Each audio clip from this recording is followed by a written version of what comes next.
Hey everyone, welcome back to Harry Potter Theory. Harry Potter didn't win the Second Wizarding War all on his own. He needed allies, and the two most powerful members of his team throughout his entire fight against Voldemort were undoubtedly Ron Weasley and Hermione Granger. But what if one of them turned? What if one of them betrayed Harry Potter and aligned themselves with the Death Eaters? Today, we're going to answer that question and more when we take a look at an alternate future, as we ask, what if Hermione was a Death Eater? What did she bring to the table? Before we talk about just how much having Hermione on Voldemort's side would have changed the game, let's talk about what the young witch brings to the table. After all, Hermione was much more than just another one of Harry's friends. For all intents and purposes, she was the brains in Dumbledore's army, and one of the best strategists that Harry had in his fight against Lord Voldemort. From their earliest days at Hogwarts, Harry and Ron owed much of their success against the Dark Wizard to Hermione's help. From her perfect brewing of Polyjuice Potion during the Chamber of Secrets, to her successful hunt for Voldemort's Horcruxes. Without Hermione on his side, many of Harry's missions might have never succeeded. But the idea of young Miss Granger joining the Death Eaters is far scarier than that, because she would bring all those skills and more to the Death Eaters. Among her fellow witches and wizards, Hermione was leaps and bounds ahead of the class in almost every subject. When she was only 12 years old, she could brew a potion that most 7th year students would fear to attempt, and she earned better marks than Harry Potter in almost every single subject, besides defense against the dark arts. She also held a boatload of inside information about Harry, Ron, Dumbledore, and the rest of Voldemort's opponents. If you think about it, she wouldn't have joined the Death Eaters in her first 3 years at Hogwarts. Voldemort himself didn't signal his Death Eaters until the end of the Triwizard Tournament. That meant Hermione would have had at least 4 years of intel by the time she joined the cult group of Dark Wizards. Why would she change sides? Of course, the Death Eaters wouldn't just allow a former Harry Potter ally to join their ranks without question, and that makes you wonder what could have made Hermione cross over. Hermione always kept an even head. Even when she became jealous of all the girls who suddenly showed Ron Weasley attention, she never once thought about dipping into the dark arts. And if a broken heart isn't enough to push Hermione down the path of becoming a Death Eater, what could? Of all the likely scenarios, the most probable one is a threat to her parents. During the final months before the Battle of Hogwarts, Hermione went out of her way to cast a memory charm on her parents, to make them forget about her and move as far away from England as possible. She did so to keep them out of Voldemort's clutches. But what if Voldemort got his hands on them first? What if Lord Voldemort leveraged Hermione's parents and forced the young witch to join the Death Eaters?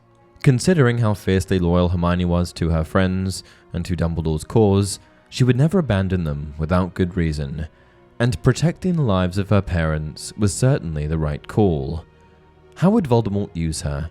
So, if we follow this thought a bit further, we have to figure out how exactly Lord Voldemort might utilize Hermione, and based on the Dark Lord's previous converts, I think we have more than a few ideas.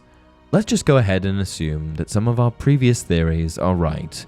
For starters, Hermione became a Death Eater shortly after the end of the Triwizard Tournament, and also that she was initially turned because her parents were kidnapped, but perhaps eventually she also grew to believe Voldemort's ideology. Would Voldemort really just recruit someone like Hermione and use her in his day-to-day attacks against the Ministry of Magic? I don't think so. After all, during his second rise to power, Voldemort used the 3 unforgivable curses to secretly gain control of the Ministry's staff, and through them, he created new laws and policies that favored his Death Eaters. There was nothing about Voldemort's second rise that was as obvious and risky as his first. One of the only brazen displays of power occurred during the final battle at Hogwarts. There, Voldemort had his back against the wall, as he desperately tried to defeat Harry Potter once and for all, before the young wizard could destroy all of his Horcruxes. And with this new, more subtle approach, Voldemort would have used Hermione as a secret agent. Just like Peter Pettigrew secretly betrayed the Potters, Wouldn't Voldemort use Hermione to betray Harry in the very same way? How things would have turned out. In fact, if Hermione ever became a Death Eater, I don't think that Harry Potter would have survived his 5th year at Hogwarts. During the events of the Order of the Phoenix, Lord Voldemort worked tirelessly to manipulate Harry Potter. Using their strange connection, Voldemort allowed Harry to see visions of the future.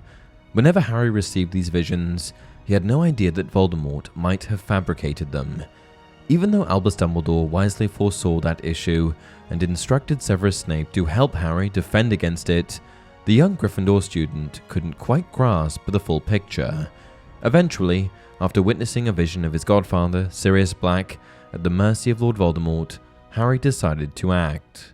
He rang the alarm, banded together with a few members of Dumbledore's army, and descended onto the Ministry of Magic.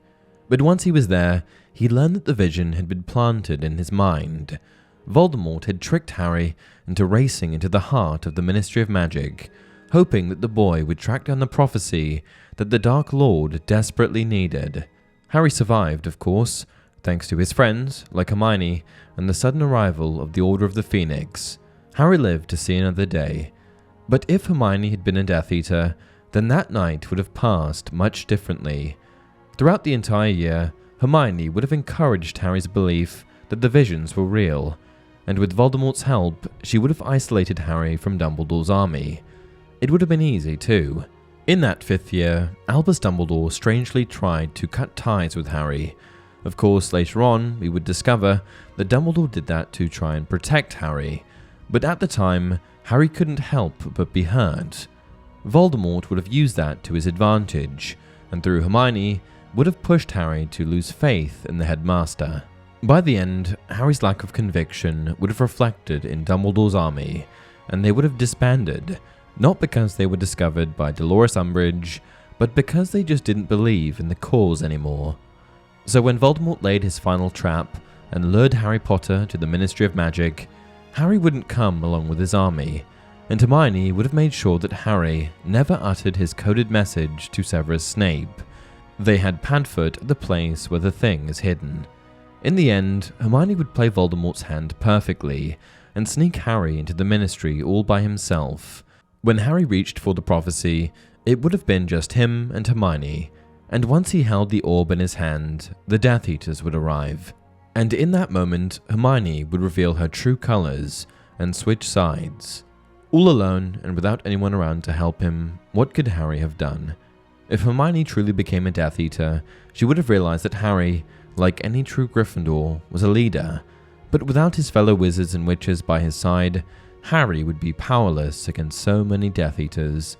And by the time Voldemort arrived to finally slay Harry, the Dark Lord might have learned the complex truth about killing Harry Potter, especially if he ever allowed Hermione to study the ancient magical texts that he had acquired.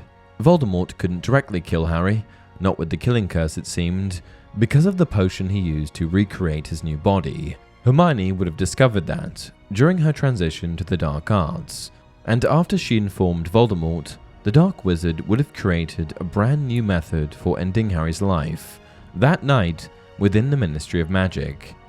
And with Harry's death, there wouldn't be much hope for the rest of the wizarding world. Albus Dumbledore was the only other person who could surpass Voldemort in magical ability, but his fate would have likely been the same.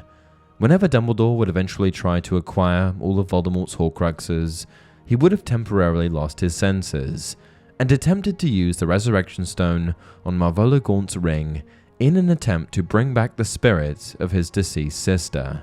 Without Harry, and without Albus Dumbledore, the entire wizarding world would be doomed to fall to Voldemort's influence for decades, or centuries to come. What do you think would have happened if Hermione switched sides? Would Voldemort have even allowed it? A Muggleborn? Given that Voldemort allowed Fenrir Greyback to serve him while not making him an official Death Eater, I think it's possible that he would have given Hermione the same treatment. And that's it for this video. Are there any other what-if scenarios you want explored? Leave a comment down below. Until next time, remember, fear of a name only increases fear of the thing itself.